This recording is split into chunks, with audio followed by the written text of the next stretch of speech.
Hi, my name is Jenna Morrissey, and today I will be talking about Romeo and Juliet. This is for my pre-rehearsal prep project in my dramaturgy class with Dr. Martine Green-Rogers. Hi, Martine. This is part 1 of 3. Today I'll be talking about the given circumstances of the play, and there'll be 2 more videos. One will be a character analysis of Juliet, and the other will be a script analysis. There's also another part of the assignment that I have to do, but that's not a video, so you guys don't have to worry about that. So to understand the characters and the events that take place within Romeo and Juliet, you first need to understand the given circumstances, which is also known as the world of the play. What I mean by that can really be summed up with this quote from Elinor Fuchs' article, Visit to a Small Planet. Quote, "The stage world never obeys the same rules as ours, because in its world, nothing else is possible besides what is there. No one else lives there, no other geography is available, and no alternative actions can be taken." End quote. So they're in their own little worlds. It's like when you're reading Harry Potter, like obviously the rules of our world don't apply to Harry Potter because its given circumstances are different. I'm sorry. Romeo and Juliet takes place in Verona, Italy over the course of only 5 days. From start of play to end of play, 5 days go by. That's not that much time, and a lot happens. In Verona, there are 2 wealthy families, the Montagues and the Capulets, and they hate each other.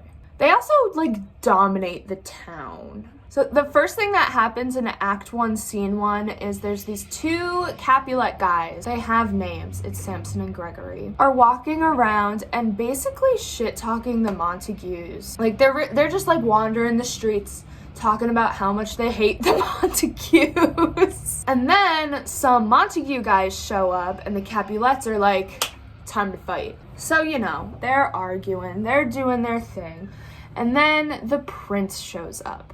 Now, I say these families dominate the town specifically because of what the prince has to say. He basically says, you guys have caused 3 riots already, and if you do it again, I'ma kill you. The prince is fed up with the shenanigans of this feud, this intergenerational feud that, by the way, we don't know what started it or why they don't like each other. They just don't. So we've got these 2 families and the prince is fed up with them. Then we have the star-crossed lovers themselves, Romeo and Juliet. So at the top of the show, Romeo is really sad because the girl he was in love with decided to become a nun, or as he basically calls her, a forever virgin. Here's my reenactment of Romeo being a emo sad boy. Good morrow, cousin. Is the day so young? But new struck 9. Ay me, sad hours seem long. His family is really worried about him because he's been locking himself in his room and pulling all the blinds so it's all dark. Just normal teenage boy stuff. We also don't really know how old Romeo is. It's never specifically said. So he's probably Juliet's age or older. Juliet is mentioned before she is first seen in Act 1, Scene 2. Juliet is 13 years old and her family is in talks to start, marrying her off. That's not as crazy as it seems. We find out that Lady Capulet, Juliet's mom, was married and had Juliet around the same age, which only makes Lady Capulet 24, 25 years old.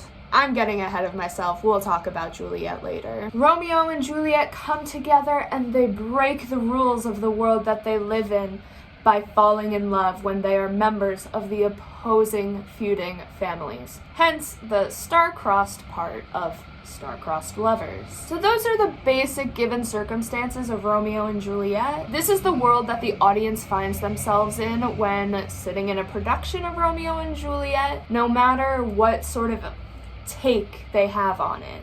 Unless they change the location and they're not in Verona, which is fine, whatever. Make sure to check out part 2 where I'll analyze Juliet Capulet. Thanks, bye!